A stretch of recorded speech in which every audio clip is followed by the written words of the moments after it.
Fox 3Q Podcast. O tema do episódio de hoje é o segundo do terceiro grupo de aviação, o Esquadrão Grifo e o apoio aéreo aproximado.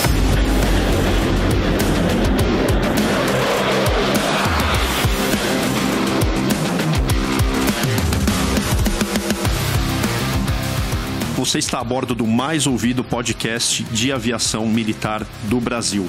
Esse é o nosso 20º episódio e o nosso programa Fox 3Q Podcast tem patrocínio master da Saab, que é a fornecedora dos caças F-39 Gripen para a Força Aérea Brasileira. Como vocês já sabem, Fox 3Q Podcast pode ser ouvido pelo Apple Podcasts, Google Podcasts, pelo Deezer, no Spotify, no website do nosso podcast, que é o www.f3kpodcast.com.br e no canal da Hunter Press no YouTube, sendo que a novidade que nós tivemos já no episódio anterior foi a disponibilização desse podcast em vídeo. No caso, foi com a turma de 4 pilotos do primeiro grupo de defesa aérea que fizeram um curso de conversão operacional e de prontidão no Gripen CD lá na Suécia. Não são em todos os episódios que nós teremos esse tipo de situação, né?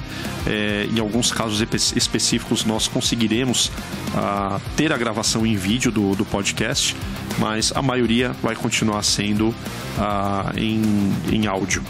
No Papo Rádio de hoje nós temos uma mensagem muito bacana do Leandro Dantas, que é o dono, administrador das páginas História da Aviação Militar Brasileira e do Mundo no Facebook e no Instagram. Quem não conhece, é um espaço que vale a pena conferir, muita coisa interessante e legal lá, e ele deixou uma mensagem muito bacana também aqui pra gente.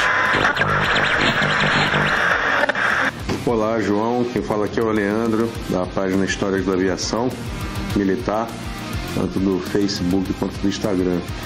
Rapaz, eu sempre invejei muito o pessoal lá de fora que tem podcasts, né? Entrevistando pilotos, trazendo a história, né? Trazendo isso para mais perto da gente que é entusiasta, né? E, poxa, eu me lamentava muito que não tinha isso no Brasil. E agora a gente tem, né? O Fox 3Q Podcast está arrasando, cada episódio um melhor do que o outro. Confesso que eu eu escuto às vezes 3, 4 vezes o mesmo episódio. Muito bom, cara. Parabéns pelo trabalho. Continue aí nessa sua saga aí de recuperar a nossa história, que é tão importante, né? Conscientização e a cultura aeronáutica, né? Parabéns pelo programa. E eu tô aqui, ó, sempre atento e esperando o próximo, em Alerta 5. Leandro, muitíssimo obrigado pela sua mensagem e mais uma vez, parabéns pelo seu trabalho, é incrível mesmo. E vamos ao Mass Briefing de hoje. O mês de outubro ele está repleto assim, de comemorações, de fatos históricos que marcam a aviação de caça da Força Aérea Brasileira. Em 6 de outubro de 44, os integrantes do primeiro grupo de aviação de caça chegavam ao Teatro de Operações de Guerra Europeu, lá na cidade de Livorno, na Itália, a bordo do navio norte-americano, o USS Columbine. Nós temos um episódio aqui que falamos de grupo de caça na Segunda Guerra Mundial, com uma pessoa que é fera nesse assunto e um grande amigo meu, Vicente Vasques. Ele então participou dos episódios 12 e 16. Eu sugiro os dois, que tem muita coisa inédita, muita coisa interessante de se ouvir. Em 17 de outubro de 89, o primeiro esquadrão do 16º Grupo de Aviação, o saudoso Adelphi, ele recebeu oficialmente a primeira aeronave AMX-A1, o FAB 5500. Essa aeronave, ela, aliás, continua em operação, hoje modernizada lá na base aérea de Santa Maria, utilizada pelos esquadrões Poker e Centauro. Um outro fato interessante é que em 23 de outubro de 1936 foi instituído o Dia do Aviador, por meio da Lei número 218, de 4 de julho de 1936.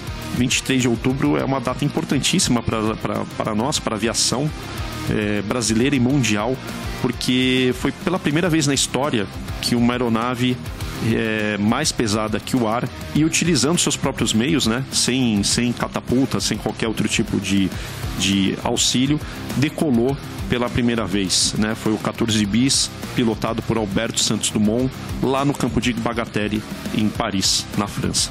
Essa é uma data magna, é uma das mais importantes que nós temos aí para a Força Aérea Brasileira, e ela foi escolhida por um motivo mais do que especial. Santos Dumont, ele atingiu naquele momento, né, conseguiu equalizar toda a fórmula para que uma aeronave por meios próprios pudesse decolar e pousar, né, de forma controlada. Então ele conseguiu atingir esse estado, e outras pessoas que também buscavam chegar nessa solução, a partir daquele momento aperfeiçoaram ali todo aquele conceito de Santos Dumont, e a aviação ela se desenvolveu absurdamente a partir daquele ponto. Deixo aqui os meus parabéns para todos os aviadores brasileiros e no mundo inteiro.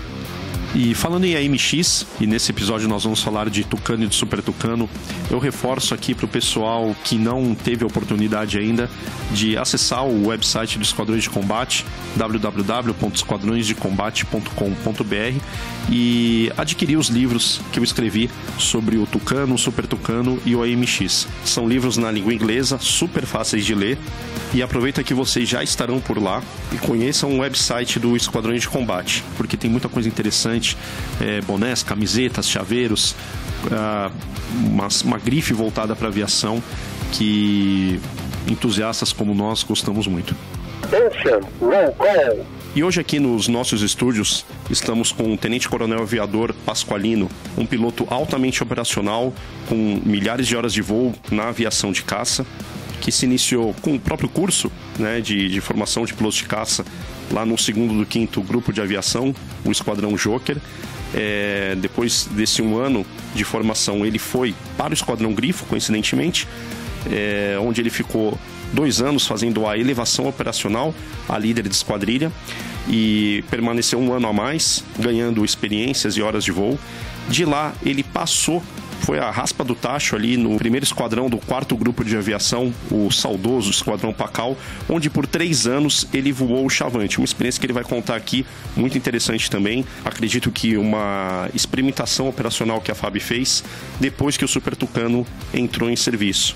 Eu vou deixar essa história aí para ele contar aqui pra gente. De lá ele passou pelo 1º Grupo de Aviação de Caça, na base aérea de Santa Cruz, no Rio de Janeiro.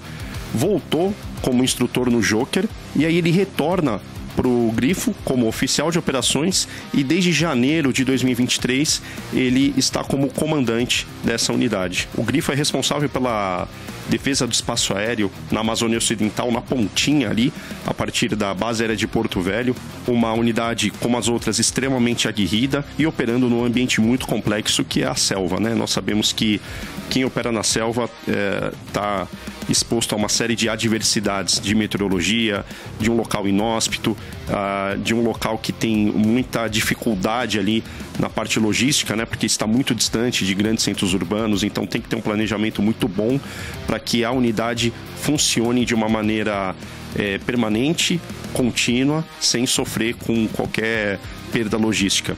Então vamos para essa conversa, o papo foi muito bom e fight zone.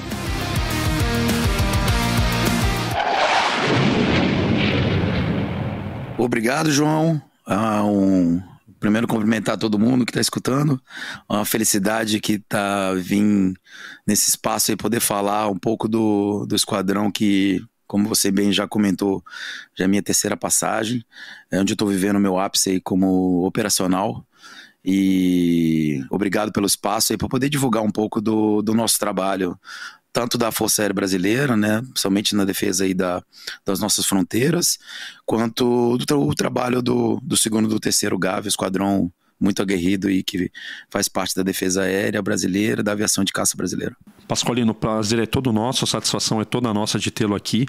E, eu já queria te pedir então para apresentar um pouco o que desse histórico do 2º e do 3º do Esquadrão Grifo aqui para a gente, aqui para nossa audiência. Com certeza. O esquadrão, na verdade, ele é quase que um filho do 7º ETA, né? Então, o comando da aeronáutica ali no início dos anos 90, né? Ele designou 2 esquadrilhas do 7º ETA, uma foi para Boa Vista, outra foi para Porto Velho, para cumprir algumas missões que o comando da aeronáutica achava que era importante estrategicamente naquele momento, né? E isso foi em 93, né, que foi a chegada dos tucanos, né? em Porto Velho e em Boa Vista, né? E a partir de 93, né, existiram várias evoluções ali, e um pensamento ali do Congar, né, na época, de criar, né, uns esquadrões do terceiro grupo, né, e que existia um leque na época, somente da defesa aeroespacial naquelas regiões de fronteira, né? Então culminou com a decisão do Comando Aeronáutica, né, de efetivar essas esquadrilhas e como um esquadrão, né, efetivamente esquadrão, não só uma esquadrilha do 78, mas como um esquadrão, e independente, e já existia, né, o esquadrão do terceiro grupo já tinha essa vontade, e aí, na verdade, inicialmente ia ser em São Luís, né, mas, e também confunde um pouco com a história da segunda Elo, né, mas aí o Comando Aeronáutico optou por efetivar os esquadrões do terceiro grupo em Boa Vista e em Porto Velho, né. Então, a partir de 95, a data da fundação do esquadrão mesmo é 28, né, de setembro de 1995, então, a partir de então, nós temos 28 anos, então é uma felicidade para mim agora estar falando nesse podcast aqui com você, estar conversando sobre o esquadrão, né, bem próximo da data do aniversário do esquadrão, de 28 anos. Nós acabamos de sair agora das comemorações do 28º aniversário, e se considerar, né, que a chegada em 93, né, dos tucanos, né, nós temos aí quase, considerar aí 30 anos de voando aí na Amazônia. Selva, né? De selva, né, como a gente chama, né. Pessoal, e quem deixa a sugestão aqui, Coronel Neri participou de vários episódios aqui, vários podcasts, mas o 14 ele fala do policiamento do espaço aéreo na Amazônia. Eu sempre me esqueço se ele é grifo 02 ou 03, desculpa dele, depois eu me corrijo para a próxima. Mas deixo aí essa recomendação porque é um bate-papo muito legal. É uma pessoa que ajudou a escrever essa história. Exatamente. Ele foi o primeiro oficial de operações, né, do 2º e 3º GAV. E aí eu também tive a satisfação de depois continuar esse legado, né, como oficial de operações depois. E uma coisa que eu ressalto é que ele tem uma memória espetacular, né? Porque eu ouvi o podcast que ele fez e ele lembrou até da matrícula da aeronave que ele interceptou quando ele estava numa missão lá no Paraná, né? Em Cascavel, exatamente, ele conseguiu lembrar da aeronave que ele interceptou lá. Então, a memória, ele agregou bastante e também recomendo a todos que escutem, porque ele conta muitas histórias, principalmente do 2º e 3º, da sua criação, da sua história, conta da sua bolacha, da criação da bolacha. Então, recomendo a todos que parem um pouquinho e escutem, que está bem interessante. Legal. E aí, meados ali dos anos 2000, da década de 2000, vocês convertem para o A29, né? Faz uma transição ali do esquadrão. Isso, exatamente. O A29, ele chega no esquadrão em 2005, então é interessante que nessa época, né, eu estava no esquadrão, né, então nós começamos voando o Tucano, voamos em 2005, então a partir da chegada do A29, então nós continuamos voando o Tucano, e começamos a voar o A29 propriamente dito, né? Então, minha turma, né, em 2006, foi a primeira turma a fazer o curso de liderança no Super Tucano, né? Mas nós continuamos voando o Tucano, né? Então, tinha algumas missões que necessitavam de um apoio maior, que eram híbridas, né? Então, o curso era feito nas aeronaves A29, mas às vezes com apoio feito pelo Tucano. Então, um bandido de uma missão de combate, de uma manobra, né? Uma missão de ataque, às vezes era feito com o Tucano. Então, foi interessante. Foi um período de adaptação ali do esquadrão, né? E desde então, né, o esquadrão aí, a partir dessa chegada, ele faz um leque grande de missões, né? Ele faz missões de, principalmente apoio aproximado, né? De ataque. Nós cumprimos missões de defesa aeroespacial, né? Tiramos o serviço de alerta, cumprimos missões de escolta, além de todas o grama básico da caça, né? Então fazemos missão de formatura tática, emprego a solo, emprego a ar, interceptação. Então, além disso, né, fazemos a especialização operacional dos pilotos vindo do Joker em FLI, no Datalink, né, no NVG, e fazemos todo o curso, né, de especialização operacional desse piloto oriundo do Joker, né, para a preparação toda como líder de esquadrilha, de caça, para depois, para a saída para a primeira linha, né? Então, é uma gama imensa aí de missões e que é uma satisfação aqui estar vindo aqui ao podcast, poder falar um pouquinho de cada uma delas. Uma curiosidade, de todas essas suas passagens, né, tanto pelo Grifo, o Pacal e o grupo de caça, você tem acumulado assim, quantas horas de voo na aviação de caça? Aviação de caça, aproximadamente 2.700 horas na aviação de caça. E nessa tua passagem pelo PACAL, que a gente estava conversando, você contou algo interessante, né?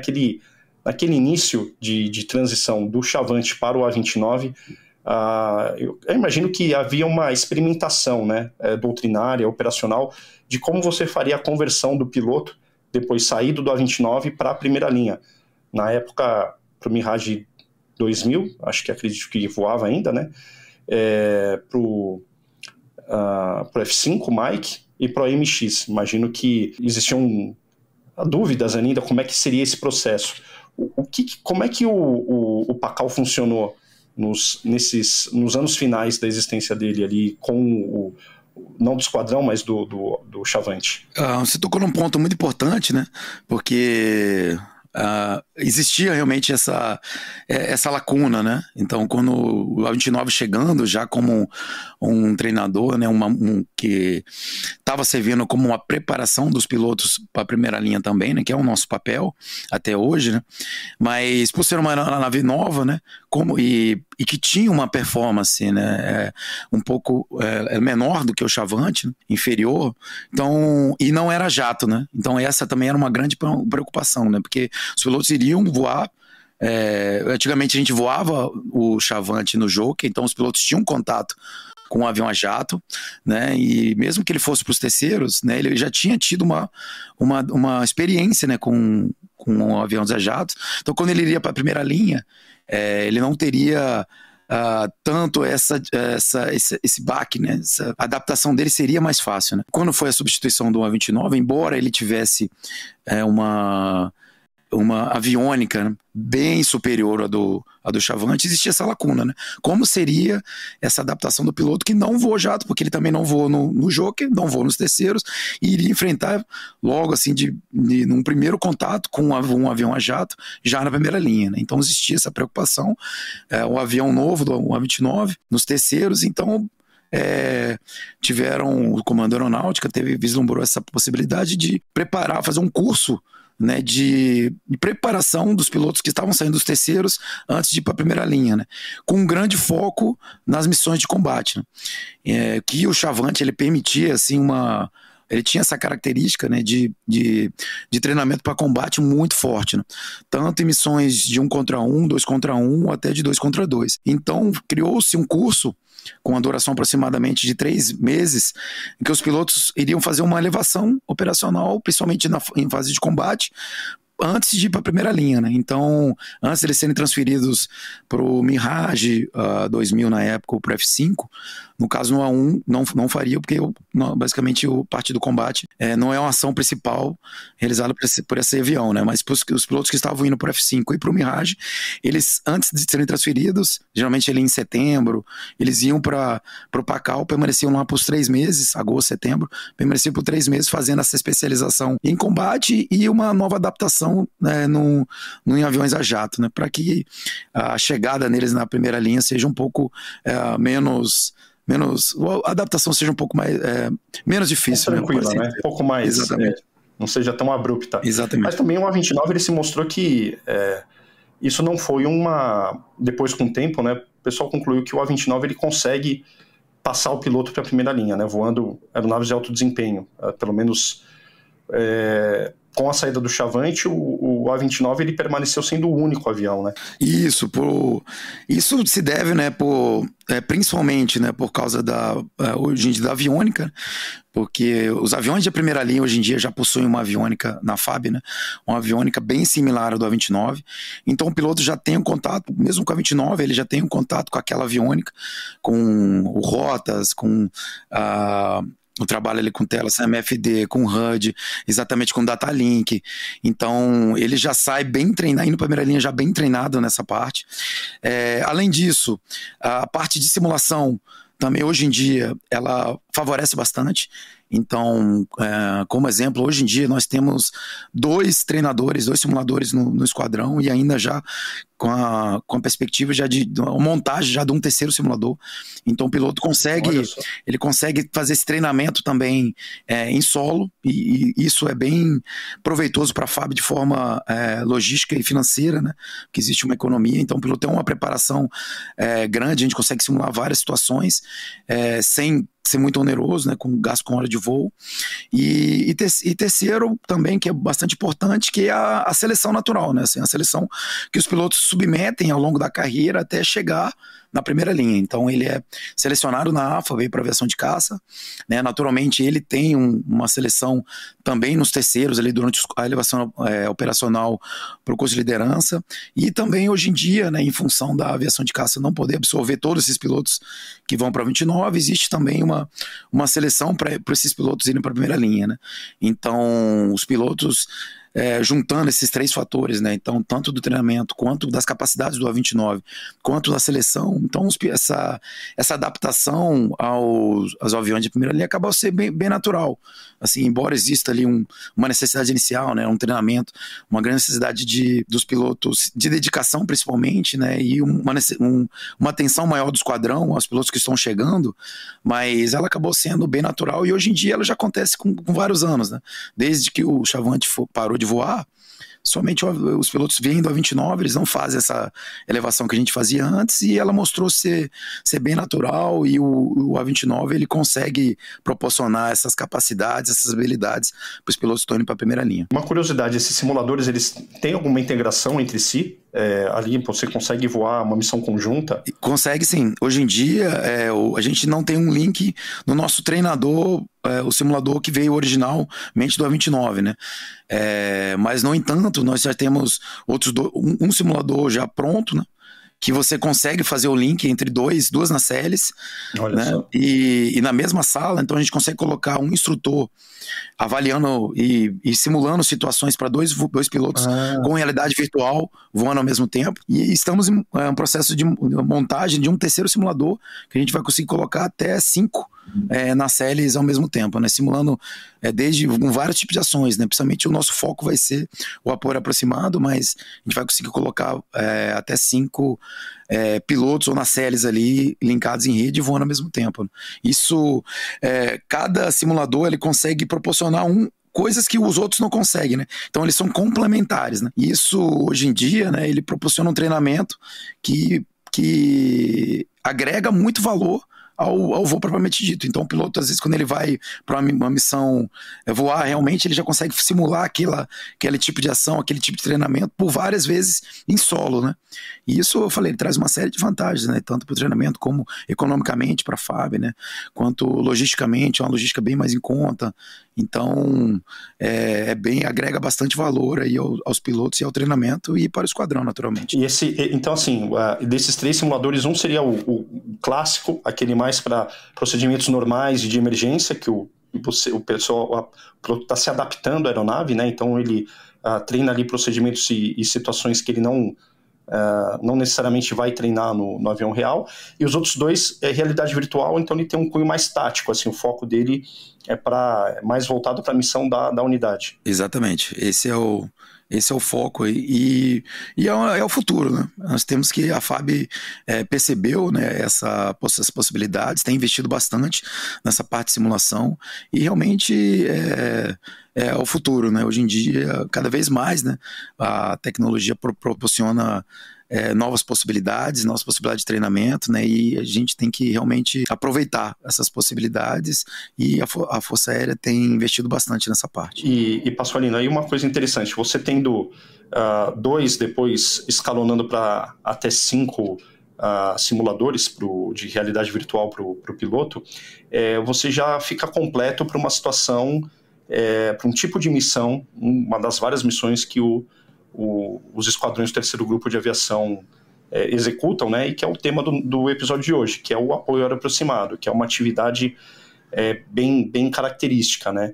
Ela tem uma série de atributos que a definem, aquela proximidade com as tropas ali em proximidade, né, seria uma delas, e você com esses 5 elementos você consegue fazer essa interação num cenário desse de apoio aéreo aproximado? O grande objetivo principalmente desse terceiro simulador, né, é fazer esse link, né, e proporcionar esse treinamento em solo, né.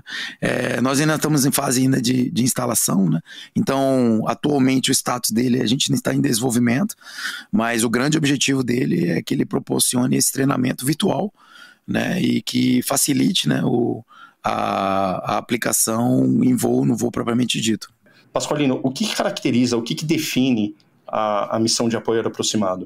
O apoio aproximado, como você me disse agora anteriormente, né, ela existe sempre aquela dúvida, né, qual a diferença de uma missão de ataque, né, para uma missão de apoio aproximado, né? Sendo que basicamente o piloto vai estar empregando o armamento, fazendo um emprego a solo, né, o emprego do armamento contra algum alvo em superfície, né? Exatamente. A diferença é basicamente que numa missão de ataque, né, o piloto ele tem o alvo já, ele recebe já o alvo antecipadamente, então ele consegue fazer um planejamento de missão para fazer aquele ataque, qual tipo de modalidade que ele vai usar, o tipo de armamento, a altitude que ele vai vir, consegue estudar o terreno, consegue ver quais ameaças ele tem, então ele tem um tempo para isso e ele consegue fazer o planejamento antecipado para aquele tipo de missão. Na missão de apoio aproximado, ele também vai empregar um armamento em algum alvo em superfície, um armamento a solo. No entanto, ele não sabe previamente, né, como é que está a situação tática. Ele vai decolar, ou às vezes ele até fica em situação de alerta e ele fica aguardando o desenrolar de uma situação tática em tropas que estão em contato junto com as forças inimigas, né? Então, dependendo da necessidade que as tropas de solo tiver, ele requisita, ele faz esse pedido para a nave que está no ar de um tipo de emprego contra aquelas tropas que estão em contato com ele ali no terreno, né? Então o piloto, propriamente dito, ele não tem esse conhecimento prévio de que tipo de alvo que ele vai encontrar lá no momento, né? Então é uma coisa que exige uma coordenação muito grande com as tropas de solo, principalmente por ter esse contato, né? Então existe um risco grande de dano colateral, né, em função desse contato próximo, e o piloto, por ele não saber, né, antecipadamente, né, as ameaças que ele vai contar, qual tipo de alvo, as características do alvo, qual modalidade que ele vai empregar, isso tudo ele vai ter que, pelas informações que ele vai receber da tropa aliada, né, naquele momento ele vai ter que pensar, ver qual que vai ser a modalidade e coordenação com ele para ver a melhor maneira de conseguir fazer aquele tipo de ataque. Tipo um gerenciamento do caos, assim, se ele gerencia o caos no momento, porque às vezes o negócio o pau vai estar comendo lá embaixo. Exatamente. E outra característica é que, além disso tudo, ele tem um tempo, né? Porque se a tropa está em contato, ele está precisando que aquele alvo seja destruído, né? Na grande maioria das vezes existe uma necessidade temporal também, né? Então, aquele alvo precisa ser destruído e de uma forma mais rápida possível, né? Sem fazer o dano colateral, né, pelas tropas estarem bem próximas uma da outra, né? Então você já pode imaginar a grande dificuldade que é essa coordenação, né? Essa coordenação, a fraseologia, a comunicação tática, isso tudo tem que ser bem treinado, né? Tem que estar com uma padronização bem grande, uma doutrina bem solidificada para que esse ataque seja feito da melhor forma possível, com sucesso e dentro do tempo esperado. Esse contato, essa coordenação, ela é feito via rádio? E você precisa ter o piloto e a tropa em solo falando a mesma língua, porque a gente sabe que o soldado ele tem uma forma de agir, de pensar em uma fraseologia, digamos assim, deles, né? E a aviação tem outra.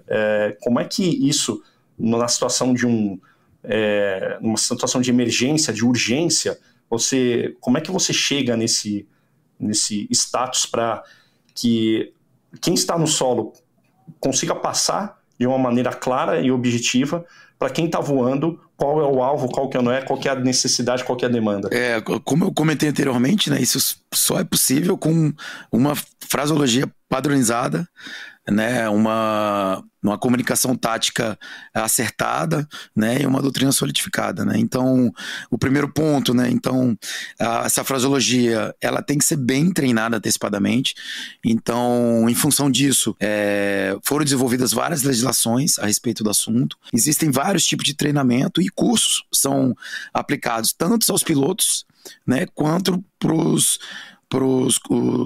os guerreiros no solo, né? Os combatentes no solo, que a gente chama lá o GA, né? Que são os guias aéreos avançados.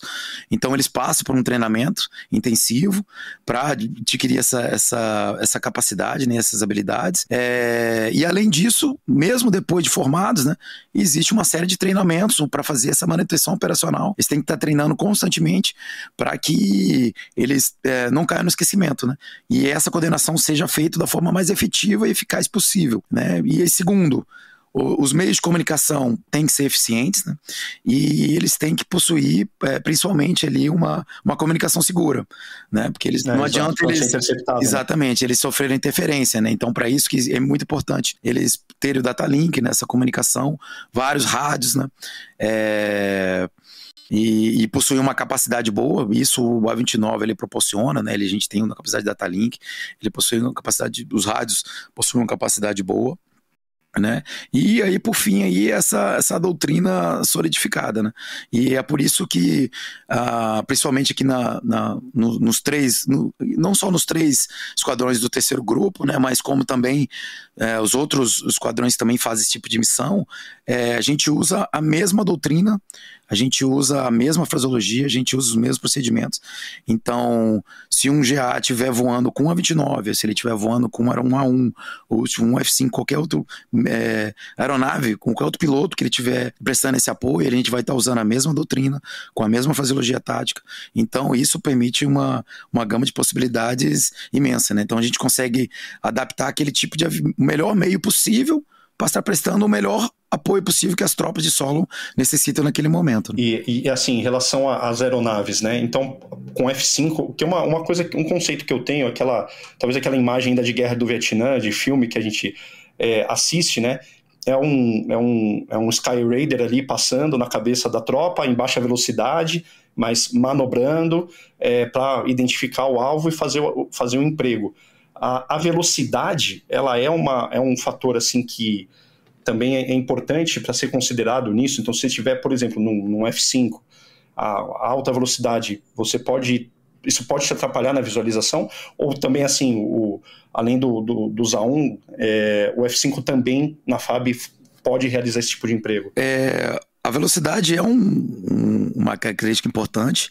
Ela vai depender bastante, como eu falei, né, das necessidades da tropa de solo, naquele momento, né? O cenário tático que a gente vai ter naquele momento também, né? Porque pode ser um cenário de baixa intensidade, pode ser um cenário com uma série de muito defendido, né? Com bastante defesa antiaérea, né? Ou com menos, né? Então, depende muito de várias características, né?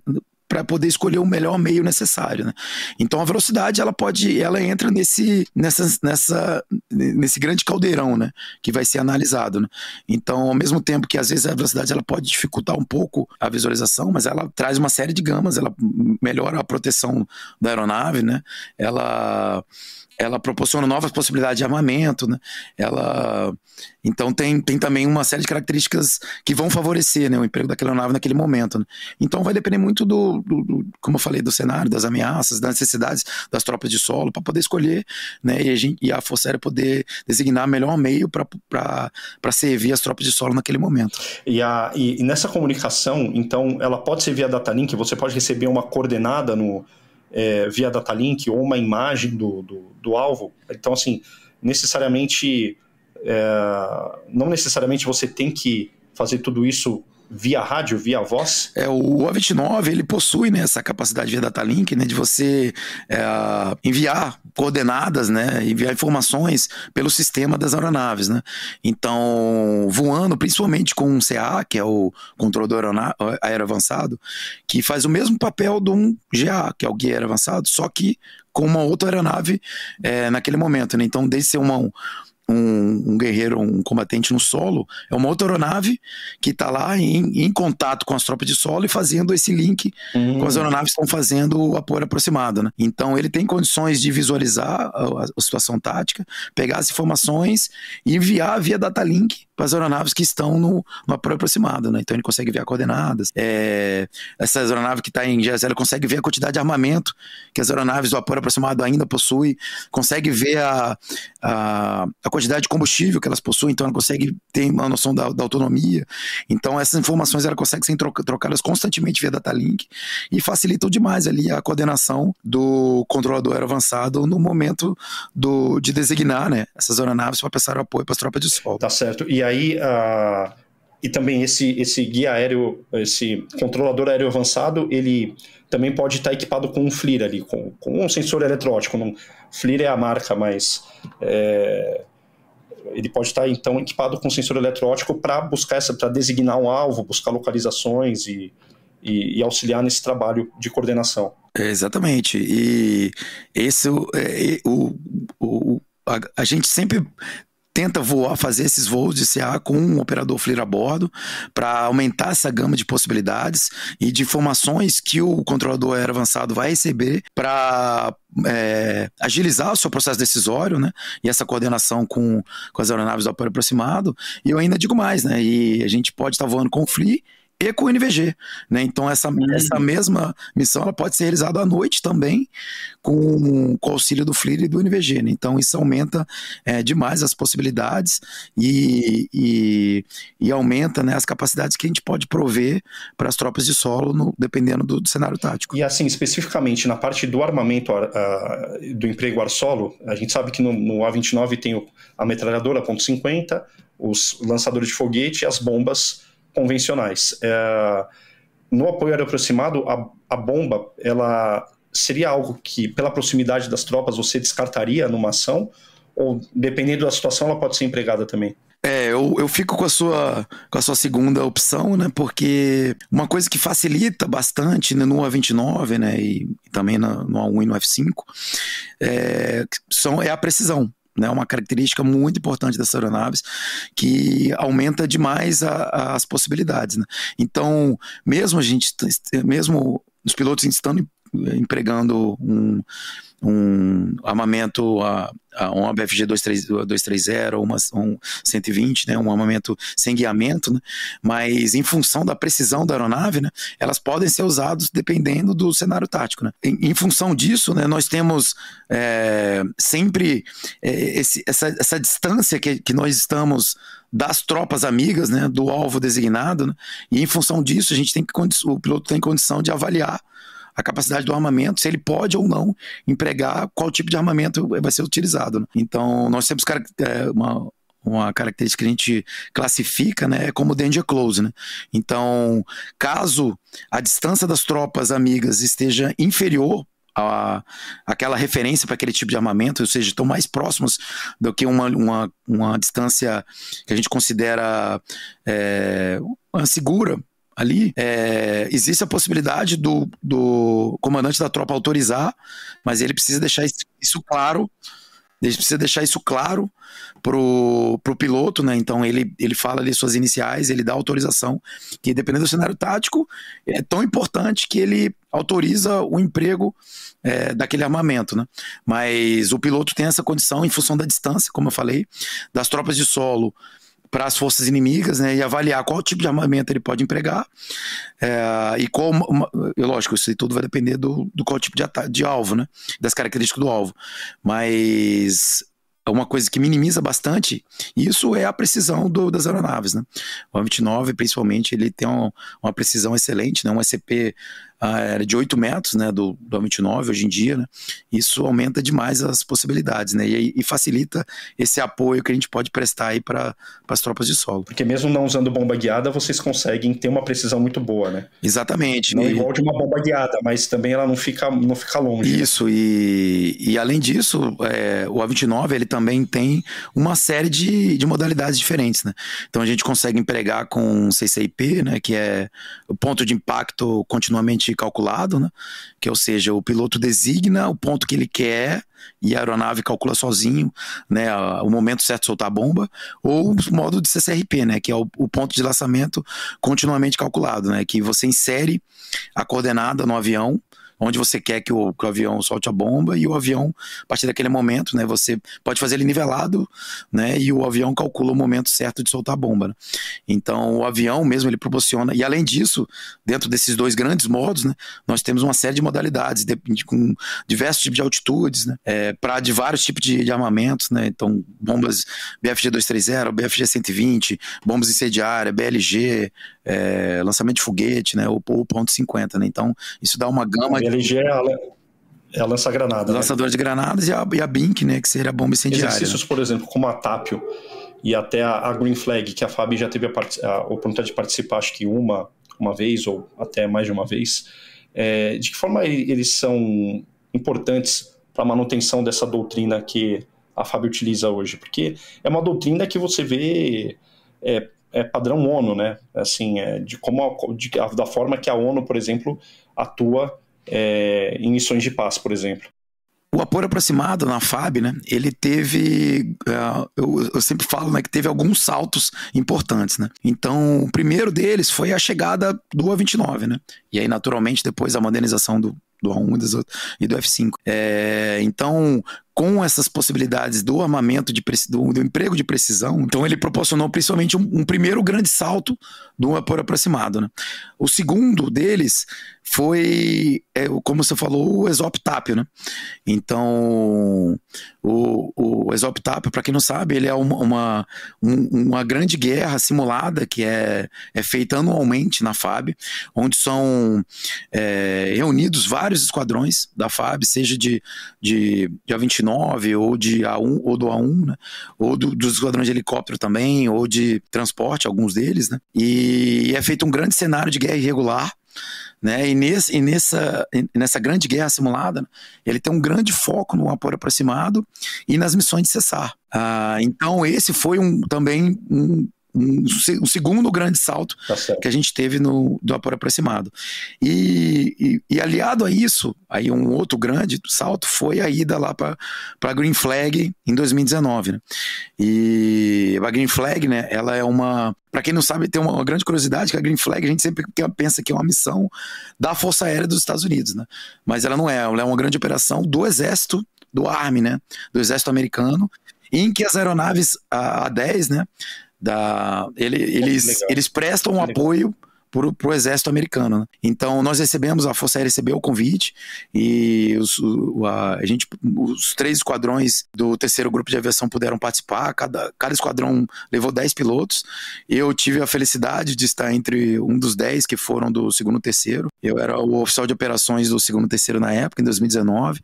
Tive a felicidade de ir lá para Neles e permanecemos ali por um torno ali de 15 dias, né, voando em 2 grandes cenários que nós tínhamos lá em Neles, né? Então nós tínhamos um grande cenário de guerra regular, que era realmente o grande foco, né, da Green Flag, e ele tinha um grande desenvolvimento, assim, ele evoluía rapidamente assim, ao longo dos dias, e também tínhamos um cenário menor, mas também bastante importante, de guerra irregular, né? Então os pilotos, nós conseguimos ter um grande desenvolvimento, tanto de conhecimento quanto de habilidades, e nessas 2 grandes cenários, e além disso, né, foi um primeiro grande batismo do A-29 da FAB num cenário complexo, né, de guerra regular e de guerra irregular, né? Então nós lá conseguimos verificar grandes características importantes do A-29, como algumas possibilidades de melhoria também, né? E realmente foi um grande teste, né? E de grande conhecimento que foi adquirido principalmente nas ações de apoio aproximado, né? E aí esse conhecimento ele retroalimentou, né, a TAPIO em si. Então, exatamente, nós conseguimos trazer esse conhecimento para a TAPIO, e aí nós tivemos outro grande salto de uma parte de apoio aproximado, tanto de aulas, de instruções dos pilotos que tinham ido, quanto de militares americanos que foram lá ministrar instruções, quanto do próprio conhecimento que foi adquirido em voo, né? Então isso tudo foi levado de novo para a TAP e nós vemos o desenvolvimento e ela continua desenvolvendo muito. Hoje em dia o cenário da TAP ele evoluiu, que antes era um exercício operacional, que nós chamávamos, né? Hoje em dia é um exercício conjunto, exatamente. Né? Ele é um exercício conjunto, participam militares do Exército, participam militares da Marinha, participam militares de outras forças, tá? Então esse ano, por exemplo, nós tivemos a participação da Guarda Nacional Americana de Nova York, ano que vem nós teremos a participação de militares da Alemanha, então ela cresceu tanto que E para as ações de apoio aproximado foi um grande laboratório, né? Então nós conseguimos evoluir bastante. Hoje conseguimos dizer, e também, e não só para, como diz, um grande laboratório, não só para os pilotos, mas também para os militares do Exército que fazem o GA, né? Então, antes da TAP, os militares do Exército e da Marinha aqui são GA, né? São Guia Aéreo Avançado, eles fazem o curso. E aí depois eles vão para a TAP e aprimoram todos aqueles conhecimentos que foram adquiridos no curso, né? Então isso acaba sendo importante não só para a Força Aérea, mas como para o Exército, para a Marinha e para o Ministério da Defesa no geral, né? Então teve um grande desenvolvimento nesses últimos anos em função disso. E a própria Green Flag, ela tem, apesar de ela ser mais nova, né, que a Red Flag, que é mundialmente conhecida, né, muito famosa, mas ela tem uma importância, eu acredito que equivalente, né, para o Exército nessas tarefas, nessas ações. Não, exatamente. Isso para eles é tão importante que a própria Green Flag nos Estados Unidos é um esquadrão, tem como se fosse um esquadrão, uma organização OM, uma organização militar lá, que ela funciona só para pensar nos cenários, nos vários cenários que vão ser treinados ao longo do ano. Primeiro eles focam qual é o grande objetivo das forças do Ministério da Defesa americano, não, do DoD, que a gente treine num cenário tal, contra um inimigo de tal forma, e aí essa organização militar, ela recebe essa informação, ela pensa nos cenários, e ela elabora os treinamentos, e a partir disso aí são boladas como é que vai ser feito cada Green Flag, né? E uma coisa curiosa, né, que são feitas várias Green Flags ao longo do ano, né? Então eu não sei precisar aqui de cabeça quantas, mas são várias Green Flags e eles vão tocando, acaba uma, eles já tiram as lições aprendidas e já preparam a próxima e fazem uma nova, e isso é uma coisa que a gente pode pensar bastante, né? E de repente num futuro, né, pensar a nível de Brasil, né? Porque traz um ganho você ter militares dedicados, militares e civis, também é uma característica importante, tem civis também que trabalham, que são dedicados para pensar nos cenários, nas lições aprendidas, no desenvolvimento, o que eles esperam nos treinar, né, no chá, né, quais competências, quais habilidades e quais atitudes a gente espera dos pilotos, que a gente quer que seja treino, quer que seja desenvolvido em cada Green Flag, né? Então, uma característica interessante que a gente tem muito que aprender lá com eles. A própria guerra da Ucrânia, ela influenciou de alguma maneira no XCOM, no XCOM Tapio, aqui na Tapio, esse ano, por exemplo, alguma lição aprendida do que foi analisado lá já deu uma balizada sobre novas tendências para esse tipo de cenário? A guerra da Ucrânia, né, tem sido aí também uma grande fonte, né, de informações, de novas tecnologias e novas possibilidades, né? Uma delas que eu trago, por exemplo, é o uso de drones, né? E aeronaves não tripuladas, né? E principalmente drones considerados baratos, né? Logisticamente que não tão caros. Exato. Né, que hoje em dia com drones de $30 mil, por exemplo, né, que hoje em dia é relativamente barato, você consegue fazer danos em artilharias antiaéreas com prejuízo de mais de milhões, né, de dólares, né? Por exemplo, eu cheguei a ver um vídeo, né, aí na internet, né, de um drone que ele foi usado para atacar. Ele foi direcionado para o radar de uma antiaérea russa, né, que foi afetado, e a partir daquele momento que foi afetado, eles mandaram um armamento exatamente naquela antiaérea, né? Então trouxe um prejuízo de mais de $1 bilhão aí para os russos, né? Então, como eu falei, é um armamento relativamente barato que pode trazer danos a aeronaves, danos a instalações, né?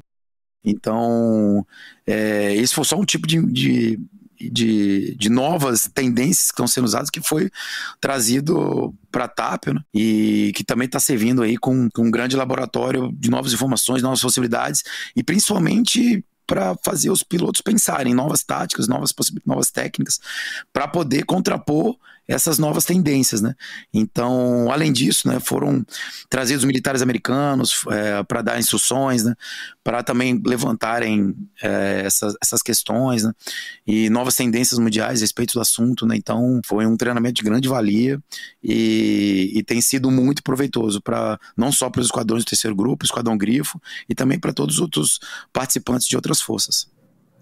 Pasqualino, muito obrigado pelo papo, foi excelente, foi muito bacana, eu aprendi bastante aí com as tuas explicações sobre essa parte de apoio aproximado, a diferença para o ataque. Foi um papo que passou voando, passou muito rápido, e quando passa rápido é porque foi muito bom, né? Obrigado mesmo pela tua participação aqui com a gente.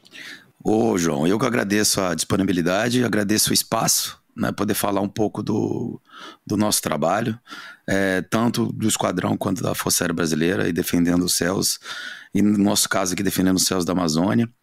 E você sempre começa aí o programa com o roll call, né, e o início propriamente disso com o Fight Zone, mas não tem ao término, né? Então vou deixar aqui para você, quando a gente encerra o combate, a gente sempre fala o terminate, terminate, terminate. É a hora que acabou o combate. Então, vamos encerrar aqui agora. Terminate, terminate, terminate. Forte abraço. Forte abraço. Terminate, terminate, terminate. Obrigado, viu, Pasqualino? Mais um Mike vai ser incorporado no podcast. Começando contigo aí. Valeu. Obrigado a você. Valeu, João. Um abraço. Pessoal, mais uma vez, muito obrigado pela participação de vocês. Fiquem ligados aqui no podcast. Nós teremos outros episódios também gravados em vídeo. Um forte abraço e até o próximo encontro.